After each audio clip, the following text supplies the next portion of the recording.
Happy Tuesday. This is Kevin with IndySoft Support, and today's tip is going to be sort of a refresher on the equipment statuses that we have available. Two types of statuses. There are equipment statuses and there are lab statuses, or they may also be called system-wide statuses. The equipment statuses, if you look over to the right on my layout here, are for all equipment under a certain company, in this case ABC company. Lab statuses are going to be across all companies, or all equipment and all companies.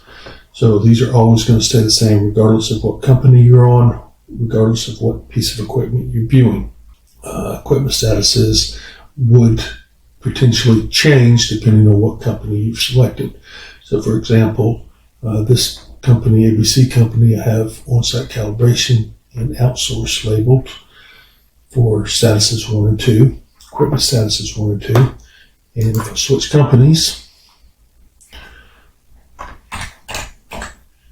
and go to ABC company 2, then you'll notice that these labels change.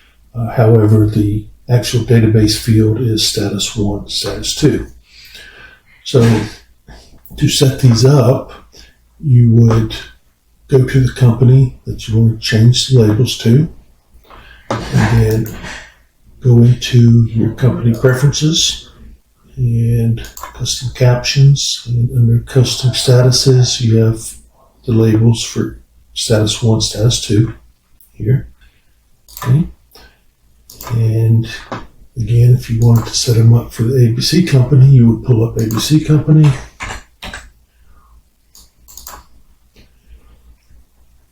Go into your company preferences, custom captions, and there are the labels for the ABC company.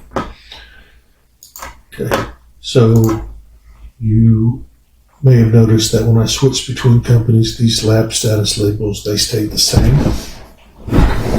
And to set those up, doesn't matter what company you're on, you would go into your system-wide preferences, go into your user-defined labels, and then you go into your lab tab labels, and you would set up your labels here for the different lab labels. Okay. From a functional standpoint, again, these lab status labels are going to stay consistent at all times. Equipment status labels could be different, and also the order in which they are displayed could be different. So you could have on-site calibration as status 1 under ABC company, but on-site calibration could be set up on status checkbox 2 under a different company. And if that happens, it could create some issues with reporting because you would have to define the company first, or it could have issues when performing events that update these tracking statuses. You may find some inconsistencies on the way it updates based on the order of these labels. So I hope that helps. If you have any questions, feel free to give support a call, and have a good day.